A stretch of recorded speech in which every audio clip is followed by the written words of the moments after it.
Hi, this is Lisamarie Costabile here at Patagonia Studios for Inside the Studio with Greg Wurth. And today I'm talking with the multi-talented Lucas Pimentel. And it's so amazing to have you here. It's a pleasure to be here. Yeah. Yeah, I've been waiting for this moment. Waiting with bated breath, right?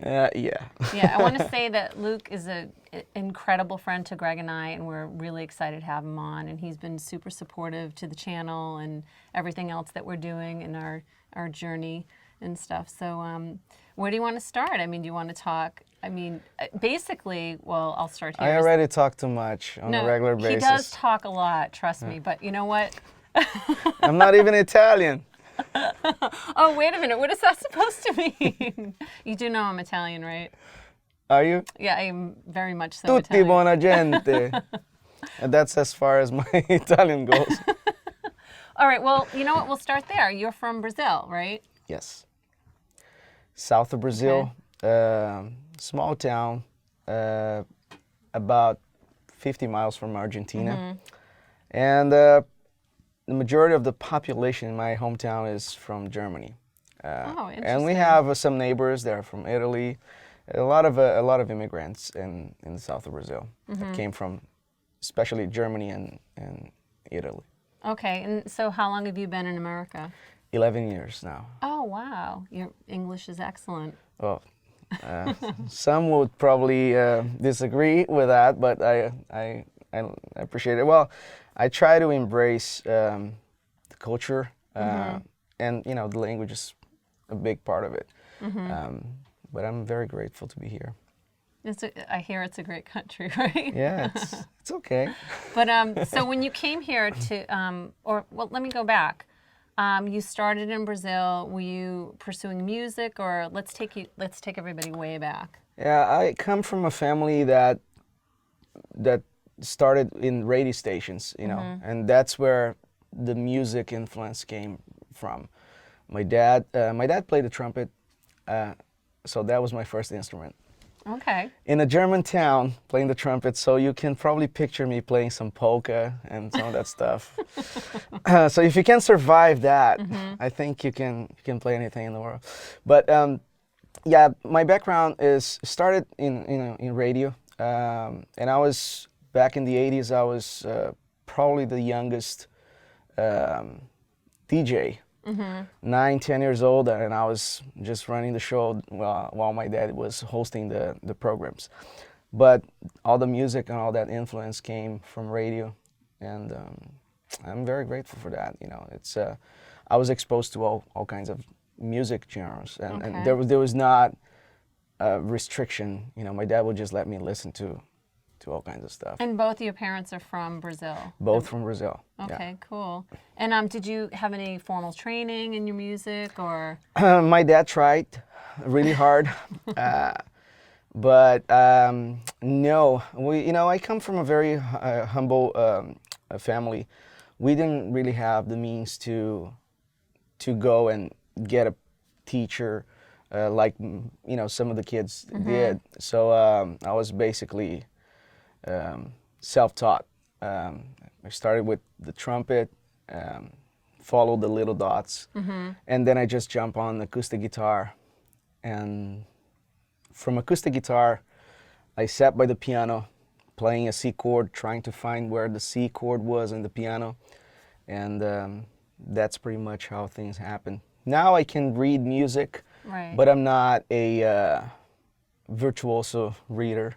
Okay. Nor a virtuoso player, but I get by writing songs and stuff. And do you write songs still, and you still play and all that? Yeah, I write a lot of stuff for Brazil, and I've been writing stuff for the past 3 or 4 years here in the States. Right. Some stuff for soundtracking, music for picture. Can you talk about that in depth? I don't have a lot of room to talk about some of that stuff because of contracts. Okay. And that's part of the nature of some of the work that I do. I actually posted something a few days ago about being a ghost producer being a shadow sometimes. Right. And it's part of the business. But so basically, you work for major studios doing, they call it ghostwriting, or yeah, I mean, we have.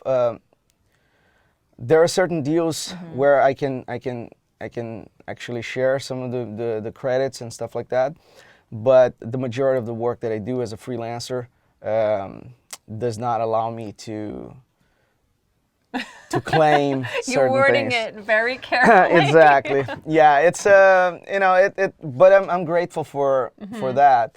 But I'm still, my songwriting side is very strong in South America, and that's why I keep writing stuff. Just the last year alone, I had about 25 songs that were placed in, and they're being recorded as we speak, so they should be coming out anytime. Wow. But by various artists, or what? Various artists, Okay. and the majority is still, I have a strong connection with the Christian music in Brazil. That's how I ended up connecting with the whole orchestra thing and the movie industry here.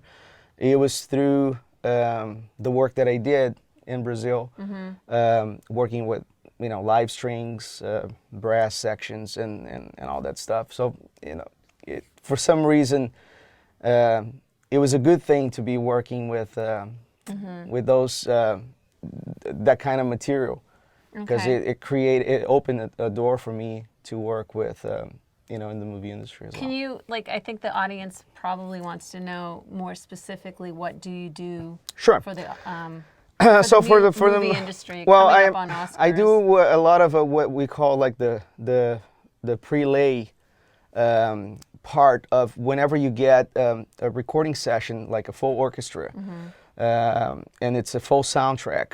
And when it comes to me, it comes straight from the studio. There are a lot of editing that needs to be done, a lot of cleanup, like we say, like the dirty work. Right. And I get to do a lot of that stuff until it gets, most of the time I choose the playlists, what's gonna be in it, and then I submit a rough mix to the studio and to the music producer, to the director of that movie or TV show, and if it gets approved, I get paid, Right. and no strings attached. But it's great. I love doing that. And it's an interesting question. Is I'm a huge fan of Brazil, but how do you make the transition to America? As far as, they say music is the language of the world. How do you make the transition from Brazil to America? Was it difficult, or was it an easy transition? Or well, musically speaking, I've always been kind of sold out to the U.S. Let me explain that. In terms of the quality of the productions and all that, and I used to come to the States to record stuff and take it back to Brazil. And like I said, in the Christian community, the music industry, especially in the Christian division in Brazil, they invest a lot in orchestration, a lot of live strings, live brass and full orchestra. So I used to come back and forth, sometimes just to do rhythm sessions as well, stuff that we did in Nashville, but mainly LA. So for me, the language was kind of universal. Right, we knew that we were aiming to the sound that they made here in the States. That's what everyone wanted to do. Starting in the mid '90s, with all the synthesizer and stuff, mixing with the live band and then mixing with orchestra. It was a natural transition for me. It was not easy in the beginning, because you were absolutely a nobody when you arrive here. At least that was my reality, and I had to start from zero. But I knew that this was the place. If I wanted to get better, this was the place that I wanted to be. Right. And I was willing to face the tough reality of being a foreigner and just being someone that no one really knows. Right. Okay. So you, let's say you're 17, you're sitting in your room at home and you're visualizing or dreaming about coming to America. What American artist really got you? Like what did you emulate, or who did you emulate, or who are you thinking of? That's tough. I've always been I've always been a big fan of Chicago. Okay. There's so much stuff, but band, artist. I loved Chicago. I think it was a huge influence to my sound. And again, you have a lot of the brass section and all that, that well, stuff. How would you describe your sound? I don't think I have a sound. Toto is another huge influence. Everything about their production, progressions, Steve Lukather, those melodic guitar solos, and just the sound of it. Porcaro, all that generation of guys was amazing. And Chicago was a strong influence. And then on the pop side, MJ. I mean, who didn't like MJ? Quincy Jones on the production side, Michael Martin keyboard, David Foster, and I know there are a lot of people that criticize, like, oh, that was like candy, just like canned music. But for me, I like stuff that you can listen to once, and you pick up and you start singing. I mean, that's what the Beatles were all about. So when someone criticized like pop music, it's like, I mean, what more pop than the Beatles? Right, exactly. The greatest band, of all times. We know that in our house. That's a whole other story for another day. But awesome. So what advice would you give to a young artist out there? But I want you to be specific, because sometimes people ask this question all the time. What advice do you give? And, a successful engineer producer will say, just work all the time, and but I want you to really think about it. What kind of advice would you give? Let's say a kid, 18, 19 years old, wakes up one day and says, I want to be an engineer. What do I do? I'm in some kind of small suburban town in New Hampshire, whatever. What do I do? What is the quickest way or the easiest way for me to become successful? It's success is a journey. It's not a destination. So you have to count your blessings every day, every little thing you accomplish. But I mean, try to summarize that. Try to be around people that are better than you, and they're people that are doing that professionally. And don't expect to get paid when you start. What happens? A lot of people send me emails and stuff. I'd like to start. Maybe helping you, going to a session. And trust me, I would love to bring everyone if I could. But sometimes, I'm barely making it to that session. Right. Because I'm the extra guy that's being called to be there. Right. And I'm very straightforward. And so for me, it's like, you're going to have to volunteer. Don't expect to get paid. Interning, getting coffee. And don't forget that maybe you have the aptitude to do something. Maybe you feel and maybe you're really talented. But in order for you to keep seeing doors opening, your attitude must be greater than your aptitude. I'm not saying that you should lack and it's like, I'm just a cool guy and then everything is going to happen for me. You have to do your homework. YouTube videos, just go to the basics. I mean, no generation had access to information like your generation. Right, so take advantage of that. If you have access to internet like you do right now, that's why you're watching us, do research, watch videos, go after people and offer to work for free. I mean, that's how I did. Let me tell you, I still do that at this very moment.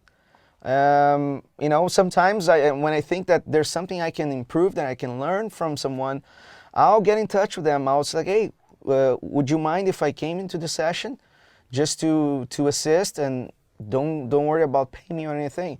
And we're always learning. Right. And but attitude, I think it takes you a long way, or it will Definitely. make you, or it can make you stop a lot earlier in your Right. journey.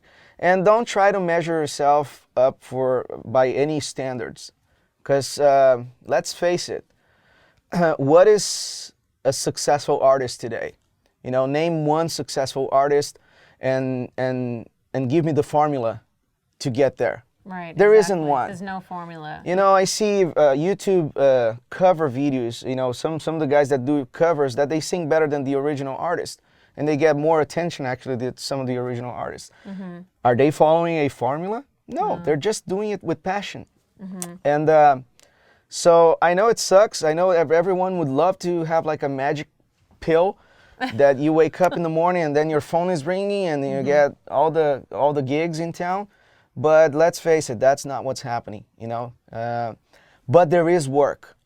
There's work. You might not have the idea what you think as work at your disposal right away, but just be around. Just go for it, Offer to record a local band for free.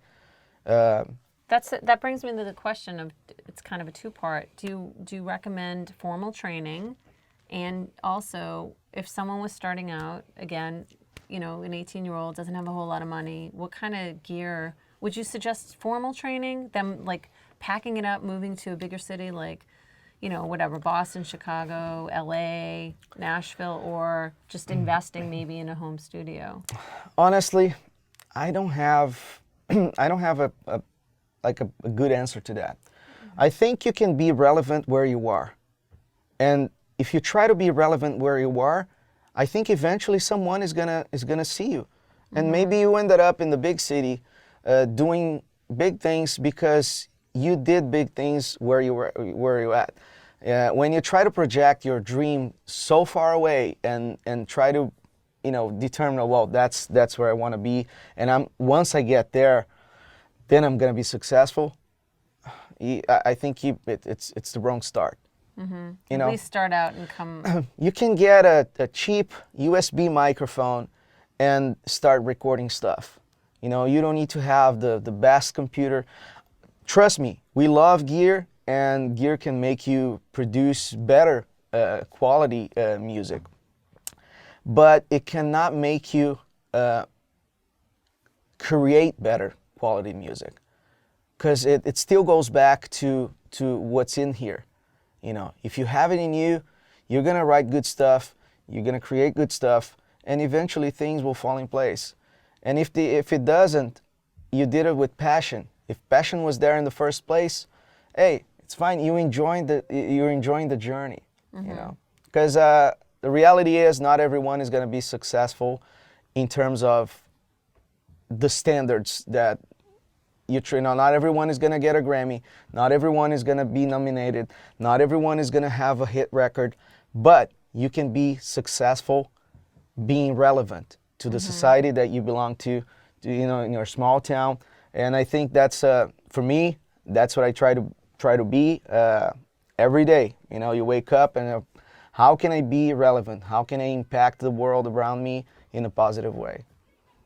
So Luke is, I think, a star on social media. I mean, it really opened my eyes to what you could do with social media. I mean, it's so important. Do you want to talk about that? Well, first of all, when people say, "Oh, that guy is famous," famous is like, Michael Jackson. You go to anywhere in the world and then you say Michael Jackson, everyone knows who the guy is. Like we were talking earlier about being relevant. I think the whole social media. First of all, Luke. We did talk about that. Why do my name is Lucas. The problem is, when I signed up for Facebook, Lucas Pimentel was taken, so I had to settle for Luke, which is Lucas in Portuguese. And then on Instagram, once again, someone beat me, and Lucas Pimentel was taken. And the guy is actually a musician in Brazil. Okay. Small world. So I settled for Luke. So just to set the record. Luke. My name is, but I think now most people call me Luke. Luke. Yeah. Since the whole Star Wars thing is coming up. I'm sorry. I know, where's my sword?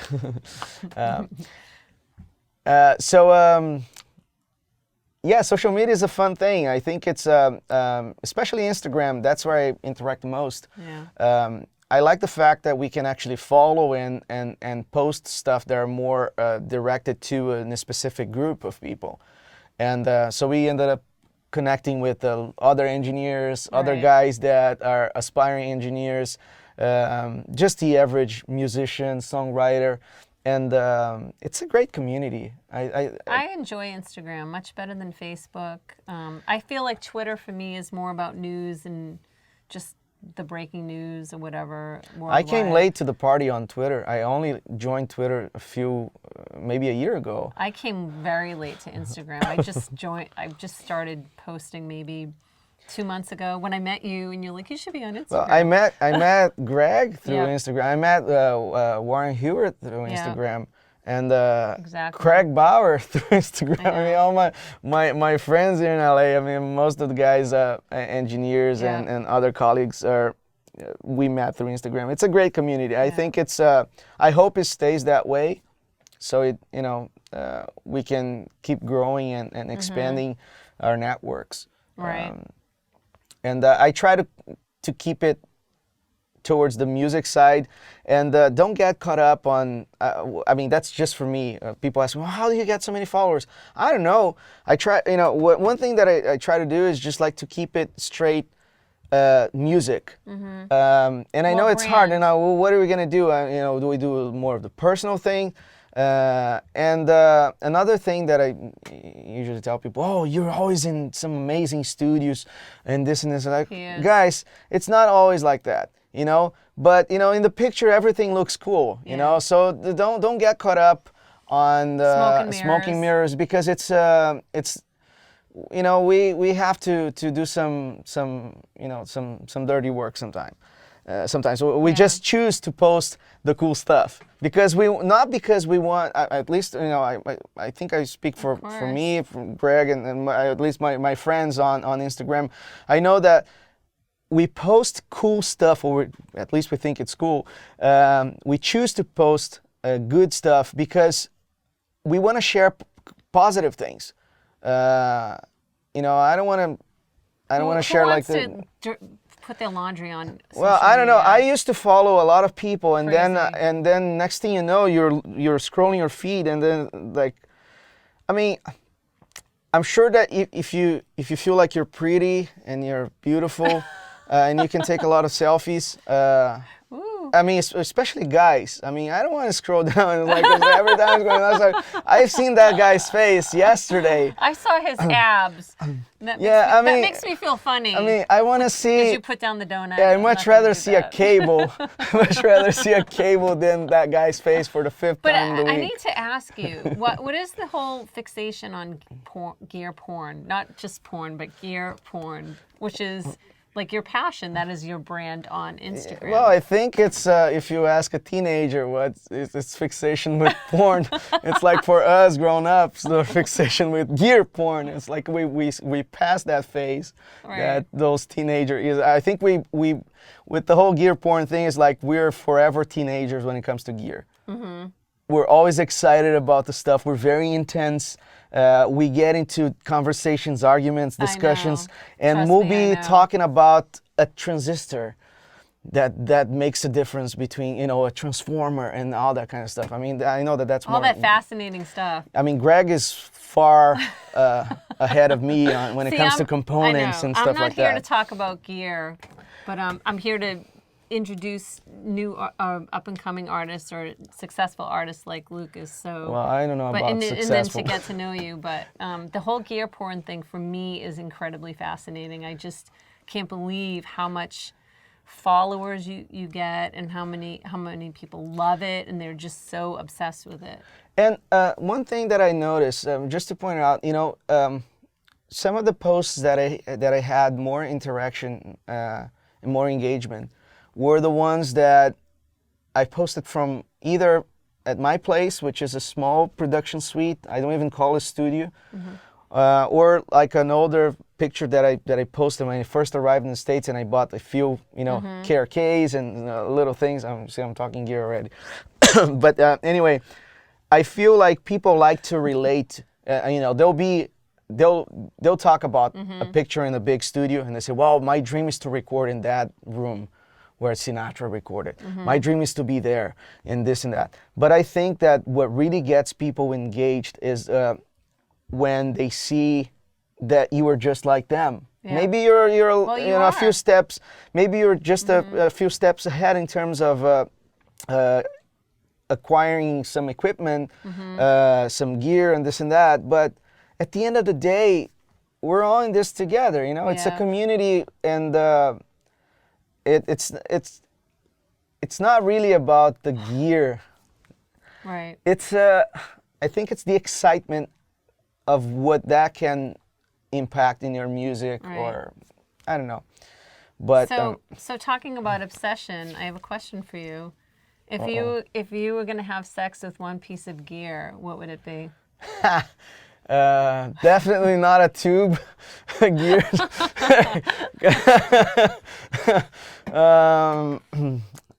I don't know. I don't know. Maybe I would die a virgin. Because I have. No, you're gonna pick one. Come on. Don't let yourself down like that. You can't die a gear porn virgin. Okay, now how do we determine the gender of a piece of equipment? That's the question. Is a microphone a female or a male part? Good question. It's a mic pre or a console. I don't know. I'm gonna have to. And I hear it's not really the size of the microphone; it's the magic. True, it's the capsule, and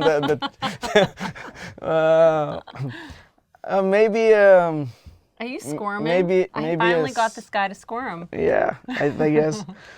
Maybe some. Maybe a subwoofer. A subwoofer. I don't know. I think I'd still die a virgin. A subwoofer? Yeah, because it's just like it's because of the low end.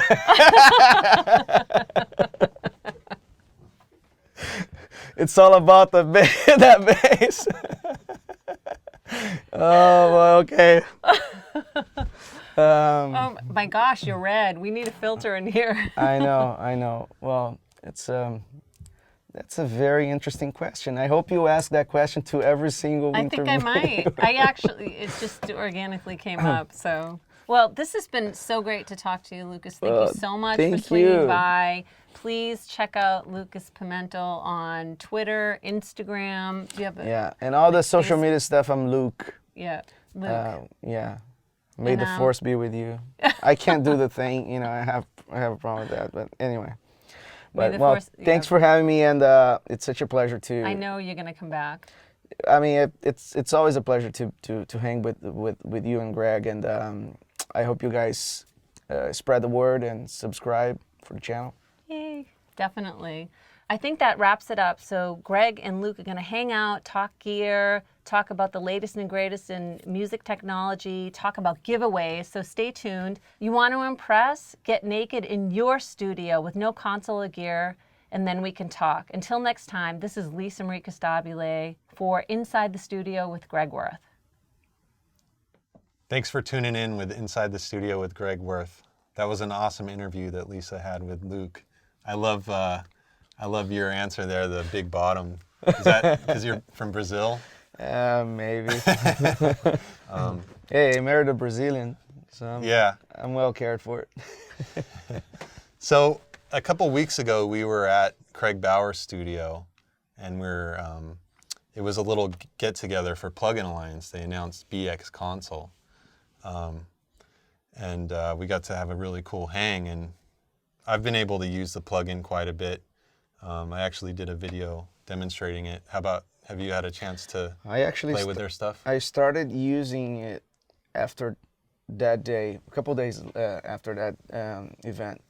I know that you and Craig were already using it for a while.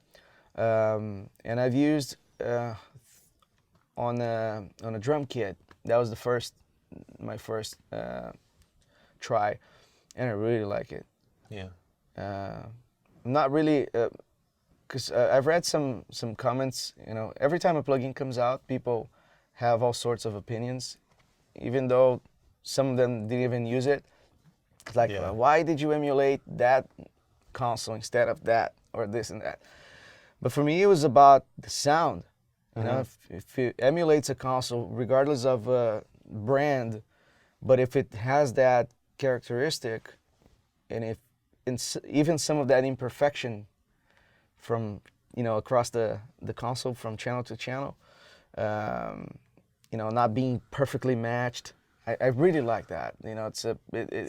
I mean, I had a phone conversation with Matt Ward before they announced it, and he was telling me about it, and I thought it was a great idea, because that's kind of like a missing link that maybe people have thought about it, but they haven't followed through to the extent that they did. And I think that's just a breakthrough with software technology, because, processing power and all the, technology is great now. Converters are awesome, and plugins are usable more than ever. Mm-hmm. So I think that was, I'm glad that they broke through with that, because, I mean, they're making most of the stuff for UAD, which we both are using. I know Craig uses some of their stuff. I thought it was great. Yeah, most definitely, and especially because it really emulates the sound of a console, and you might not get it if you don't work on a console on a regular basis. Maybe for some people they might not understand the concept of it, but for us that especially we track a lot of stuff using large consoles, it makes a huge difference when you insert a plugin like this into your channel strip, and you see how all the transients behave. Mm-hmm. And the little adjustments that you make, attenuations and the way the compressor behaves, the EQ, it's very musical. It's like it's more human. Yeah. Well, that's the thing. It's like in the digital world, things have, they started out where it was like they want to improve, real world things and make it almost too perfect. And I think it went down that road for a while, and people are realizing it's all those little imperfections and little nuances that really make something unique. Yeah. And sonically pleasing. And most definitely. Yeah, it was the thing when I started doing production stuff, I was still back on using Cakewalk. Mm-hmm. And it was all, early 90s, it was all about quantizing, having perfect things in place, drums, quantizing, And then I think, 10 years later, you realize where's the soul, where's the life of it. It's like everything sounds too perfect. And then when Logic came out and all that, and then even the quantize on Logic was not too perfect. There was there was room for the human factor. And I think plugins are, companies are realizing that it's okay to have a flaw. Yeah. Because that's what a combination of little flaws here and there. That's what brings the vibe to your final sound, right? Well, I feel that way with a lot of reverb stuff. There's all these new high resolution 96K, 192 digital reverb rack units, and they just don't sound that great to me. And there's older ones like the Lexicons and the Eventide and all that stuff, and it's because the converters, they were like, whatever, they were 16-bit or whatever it was a little lower quality, and there's a little bit of that grit in the conversion that really gives you a sparkle and character, and I think that's what is pleasing. And people like Plugin Alliance are realizing those little nuances, which is important. So that brings me, those guys are so great. Plugin Alliance, they're making amazing stuff, and I'm going to announce the giveaway. I've been hinting at it past couple Yeah. videos and stuff like that. So what I'm going to do is we're going to give away 5 Plug-in Alliance plugins, Wow. and I'll announce them every Sunday. So the last one will be January 31st. And So what do you got here? the plugins that we can give away is the Vertigo. I love this thing. Yeah, the VSM3. It's a really great unit. And the BX Opto, the BX Bass Dude, which is a fantastic amp plugin, and the Lindell 254E compressor. It's based on the Neve 2254 with a couple extra features here. And then next is the BX console, which is the Big Daddy. And that one's going to be really cool. So all you got to do is just subscribe to the YouTube channel, subscribe to my newsletter on my website, and also sign up for an account on Plug-in Alliance. And then you can actually demo all their catalog for free for 14 days 14 or days. whatever it is. So just that's all you got to do. So just, make sure you do that. And every Sunday, I'll draw a name from the hat. And Can I put my name in it? In the hat? no, unfortunately not. But I actually do have a prize for you. Oh, If people follow me on Instagram, they'll know I'm a big fan of the X Clip. seen that. And it's a great custom microphone clip that allows you to hold like an SM57 and a condenser mic. And it keeps it perfectly in phase, and it mounts on one mic stand. That's And so useful, man. My favorite combo is actually a 57 and a Beyer Dynamic M160 ribbon mic. And I use those even at Steve Vai's studio. And it's perfect. It's clutter-free. So I want to give one to you. Thank you, sir. Appreciate it. Thank you very much. Now I just need to find a guitar player. Well, you can use it on drums. This is really nice. Whatever you use. I mean, it always gets cluttered when you're miking a drum set or guitar cabinets. This is really nice. When did they come up with this? I think kind of recently, within a year or so. The clip. Yeah. So just post a picture if you like it, and I tag me. will. I will. All right. Well, thanks for watching Inside the Studio with Greg Wurth, and just make sure you subscribe to the newsletter and the channel, and you have a chance to win a free plugin. That's awesome. And all the 5 plugins are great stuff. We use this stuff on a daily basis. So it's not that that Greg is giving away just like that. It's not just a filter. I want to give away the good stuff. Awesome. Yeah. Well, thanks for having me, man. Yeah, thank you. All right. Catch you next time. Inside the Studio with Greg Wurth.